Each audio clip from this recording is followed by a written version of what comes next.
Movie के start में 2036 के ईस्टर्न यूरोप का एक बैटलफील्ड दिखाया गया, जहां पर अमेरिकन फौजी कुछ बागियों से लड़ाई कर रहे हैं। उन बागियों की सरबराही विक्टर कोवल नामी एक ऐसा शख्स कर रहा है जिसे आज तक सिर्फ चंद लोगों के सिवा किसी ने नहीं देखा। इसी वजह से उसे भूत भी कहा जाता है। कंट्रोल सेंटर से ड्रोन की मदद से पूरे जंगी माहौल को बराह रास्त देखा जा रहा है, जहाँ पर एक हार्प नामी ड्रोन पायलट उन्हें बताता है कि एक ट्रक उनकी तरफ तेजी से बढ़ रहा है, उसे उड़ाने के लिए उसे फायर करने की इजाजत दी जाए। लेकिन दो फौजियों के वहाँ फंसे हुए होने की वजह से उसे फायर करने की इजाजत नहीं दी जाती। लेकिन वो कहता है कि इस ट्रक में रॉकेट है जो उन पर फायर होने वाला है। उन दो सिपाहियों के अलावा वहाँ पर 38 और 20 सिपाही मारे जाएंगे। कंट्रोल सेंटर उसे फायर करने की इजाजत नहीं देता, लेकिन ये किसी का कहना ना मानते हुए मिसाइल फायर कर देता है, जिसकी वजह से वो ट्रक तबाह हो जाता है और उसके साथ ही दो फौजी भी मारे जाते हैं। और सब लोग हार्प को इस बात का जिम्मेदार समझते हैं। हार्प का कोर्ट मार्शल होता है जहां वो अपने मौकफ पर डटा रहता है कि उसने दो सिपाहियों की कुर्बानी देकर 38 सिपाहियों को बचाया है। सजा के तौर पर उसे अमली जंग के मैदान में भेजा जाता है, जिस पर वो परेशान होकर अपने सीनियर से बात करता है, मगर वो उसे कहता है कि तुम्हारी नौकरी जाने वाली थी और सजा अलग होती।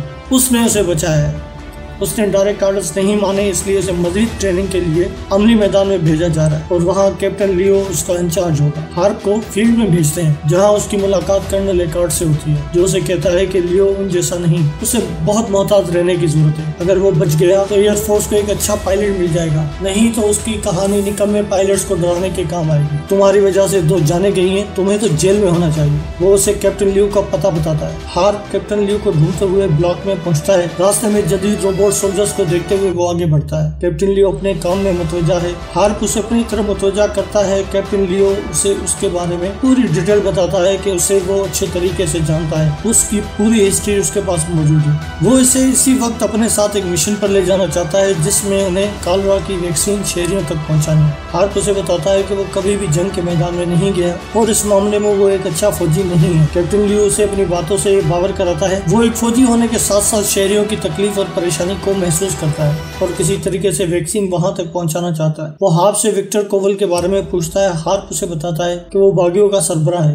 कैप्टन लियो उसे विक्टर कोवल के बारे में हकीकत बताता है और बताता है कि विक्टर कोवल क्राउजनी का लीडर है और क्राउजनी यूक्रेन को रशिया का हिस्सा बनाना चाहता है। यूक्रेन के रेजिस्टेंस उसे रोकने की कोशिश कर रहे हैं और रशिया की मदद से क्राउजनी की जंग इतनी बढ़ चुकी है कि यूएन को भी पसीने आ गए और लोग यहाँ पर बेवकूफों की तरह मर रहे हैं। हार्प कहता है नहीं, हम सबकी हिफाजत कर रहे हैं। अब तक उन दोनों के दरमियान जंग नहीं लगी तो सिर्फ हमारी वजह से। कैप्टन लियो से बताता है कि विक्टर कोवल दहशत का दूसरा नाम है और हमारे पास खबर है कि कीवल में जो न्यूक्लियर धमाका हुआ था उसके पीछे भी विक्टर कोवल का हाथ है। रशियन यूरेनियम का इस्तेमाल करके उसने वो धमाका किया था। अब वो उन न्यूक्लियर हथियारों की तलाश में है जो यूक्रेन की आजादी के बाद साइलोज में छुपाए गए थे, जो कि दरअसल रशिया की मिल्कियत थे। हार्प कहता है कि उसे तो 50 साल पहले बंद कर दिया गया था, लेकिन कैप्टन उसकी बात पर हंसता है और कहता है कि रशिया ऐसी चीज को बंद कर देगा जिसकी वजह से दूसरे मुल्क उस पर हमला न कर सके। विक्टर कोवल उन्हें हासिल करना चाहता है और वो एक सरफरा बागी है जो वाशिंगटन या फिर न्यूयॉर्क पर हमला कर सकता है। वो उसे दूसरे कपड़े चेंज करने के लिए देता है और कहता है कि वर्दी पहनकर जाओगे तो मार दिए जाओगे। वहाँ हार्प को पता चलता है कि कैप्टन लियो एक 4th जनरेशन एडवांस रोबोट है। वो हार्प को खुद पर भरोसा रखने के लिए कहता है। वो कैप्टन लियो के साथ निकलता है और उसे बताता है कि उसके अलावा सिर्फ कर्नल जानता है कि वो रोबोट है। वहाँ पर कुछ फौजी हार्प पर तशद्दुद करते हैं। ये वही फौजी हैं जिनके साथी हार्प की वजह से मारे जाते हैं। वो उसे उनकी मौत का जिम्मेदार ठहराते हैं। ये सब कैप्टन लियो के साथ मिलकर वहाँ से निकलते हैं, जहाँ पर रास्ते में उन्हें पता चलता है कि एक सामान से भरे ट्रक पर बागियों ने हमला करके लूट लिया है। ये वहाँ पर पहुँचते हैं और कैप्टन लियो की वजह से रेजिस्टेंस से बातें होती हैं और ट्रक उनके हवाले कर देता है, लेकिन बागी वहाँ पर हमला कर देते हैं। बहुत से लोग मारे जाते हैं, लेकिन कैप्टन लियो और हार्प वहाँ से वैक्सीन लेकर निकल जाते हैं। हार्प उससे पूछता है कि क्या कर्नल और मिलर उसके असली मिशन के बारे में जानते हैं। कैप्टन लियो से कहता है कि वो समझते हैं कि ये तमाम मामला बेस पर बैठकर हल किया जा सकता है। उनको असल मिशन का पता नहीं। अंदरूनी रास्तों से निकलकर वो शहरियों के महफूज इलाके में पहुंचते हैं, जहां पर वो डॉक्टर्स को वो वैक्सीन देते हैं और वहीं पर कैप्टन लियो को अपने मुखबर से भी मिलना था, जो उसे विक्टर कोवल के बारे में इतला देता। लेकिन वहां पर विक्टर कोवल का एक कातिल उन पर हमला करता है, लेकिन कैप्टन लियो उसे जख्मी कर देता है और अधमरी हालत में उसे शहरियों के हवाले कर देता है। हार्प उसे तमाम चीजों की इतला बेस कैंप पर करने का कहता है, जिसके लिए कैप्टन लियो मना करता है। इस बात पर दोनों में बहस होती है। हार्प उससे पूछता है कि तुम्हारा मदरबोर्ड तो खराब नहीं हो गया। वो बेस जाकर इतला देगा कि वो बागी हो गया। वो उसका साथ देने से इनकार करता है। कैप्टन कहता है ठीक है, अकेले वो यहाँ पर कब तक जिंदा रह सकता है, अगर वो अकेला रहना चाहता है तो रह सकता है। रास्ते में कैप्टन उसे कहता है कि उसने सही किया था, उसने 2 सिपाहियों को मारकर 38 सिपाहियों की जान बचाई थी, उसे अवार्ड मिलना चाहिए था और उसे यहाँ सजा के तौर पर भेजा नहीं गया बल्कि उसने उसे यहाँ बुलवाया है। वो उसे बताता है कि उसे हालात को देखते हुए ठीक इंसानों की तरह काम करने के लिए बनाया गया है। उसकी पूरी टेक्नोलॉजी एक राज है जिसे दूसरों से छुपाया गया है। ये लोग वहाँ से एक यतीम खाने में आते हैं जहाँ जंग में होने वाले यतीम बच्चों की देखभाल करने वाले मुख्तलिफ लोग मौजूद हैं। मुख्तलिफ रोबोट्स भी इन बच्चों के साथ खेल कूद में मसरूफ हैं। वहाँ उनकी मुलाकात सोफिया नामी एक खातून से होती है। बागियों के खिलाफ लड़ने में वो कैप्टन लियू की मदद करती है। वो उसे बताती है कि विक्टर कोवल न्यूक्लियर कोड्स हासिल करना चाहता है। कोल्ड वार के बाद उन्हें एक तिजोरी में छुपा दिया गया था, इसी शहर के किसी कोने में एक अच्छी कीमत हासिल करने के लिए। कैप्टन लियू इस तिजोरी का पता पूछता है। सोफिया उसे एक आर्म्स डीलर के बारे में बताती है कि शायद विक्टर कोवल उसकी मदद से वो तिजोरी हासिल करे।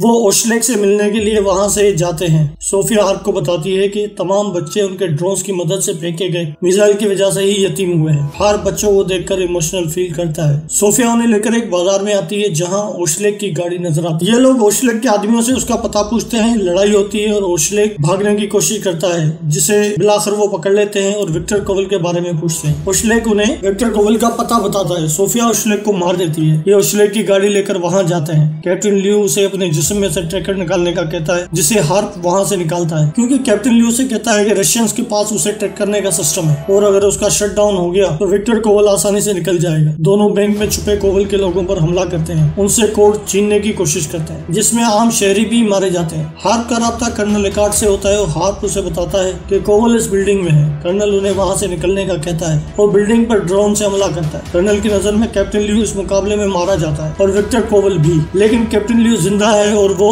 हार्प से जाके मिलता है। हार्प कैप्टन लियू से कोड्स के बारे में पूछता है। लियू से बताता है कि कोड्स मिल चुके हैं। कैप्टन लियू का रवैया उसे कुछ मुख्तलिफ लगता है। वो उसे बेस से रब्ता करने का कहता है, लेकिन कैप्टन लियू उसे बताता है कि उसने न सिर्फ उसका इस्तेमाल किया है, वो तो सिर्फ एक मशीन है। उसने ही उसकी बॉडी से फेल डिवाइस निकाल के यूएस मिलिट्री के एक हार्डवेयर को फेल किया है। अब वो सबकी नजर में मर चुका है और अपने एडवांस सिस्टम की वजह से वो एक बेहतर कदम उठाने जा रहा है। जंग को खत्म करने के लिए कभी कभी इंतहाई इक़दाम उठाने पड़ते हैं। वो उसे गाड़ी से फेंक कर चला जाता है जहाँ पर सोफिया के आदमी से गिरफ्तार करके ले जाता है। दूसरी तरफ कैप्टन लियू विक्टर कोवल के अड्डे पर पहुंचता है। हार्प सोफिया को वहां देखकर हैरान हो जाता है और सोफिया को बताता है कि लियू सबके लिए खतरा है। हार्प सोफिया को वहां देखकर हैरान हो जाता है। उसे यहाँ पे पता चलता है कि सोफिया ही रेजिस्टेंस की लीडर है। वो सोफिया को बताता है कि लियू सबके लिए खतरा है। सोफिया से बताती है कि विक्टर कोवल अभी जिंदा है और लियू उससे रेजिस्टेंस के लिए न्यूक्लियर मिसाइल हासिल करना चाहता है। लियू विक्टर कोवल से पैरामीटर्स का पता पूछता है जिसके बदले में उसे जिंदा छोड़ने का वादा करता है। विक्टर उस पर हंसता है। सोफिया से बताती है कि लियू सही है, वो इस जंग का खात्मा चाहता है। हार्प उसे कहता है कि यूएस मिलिट्री उनकी दुश्मन नहीं है, वो अमन चाहती है, जिसके बदले में सोफिया कहती है कि रशियन अपने आजाद हुए ममालिक को फिर से अपने साथ मिलाना चाहते हैं और यूएस वहाँ जंग छेड़कर रशियन की जड़ें खोखली कर रहा है। वो जंग चाहता है, अमन तो हम लोग चाहते हैं, तुम्हें तुम्हारे ही लोग बेवकूफ बना रहे हैं। सोफिया की बातें सुनकर हार्प को अंदाजा होता है कि लियू न्यूयॉर्क और वाशिंगटन पर मिसाइल गिराना चाहता है। विक्टर कोवल और कैप्टन लियू के बीच में तलक कलामी होती है और फिर लड़ाई जारी हो जाती है, जिसे लियू बड़ी तेजी से खत्म करता है और विक्टर कोवल को भी मार देता है। उसे मारने के बाद उसके लैपटॉप से न्यूक्लियर मिसाइल्स का ठिकाना मालूम करता है। दूसरी तरफ हार्प सोफिया को इस बात पर कायल करने की कोशिश करता है कि सब रोक दे, लेकिन सोफिया से कहती है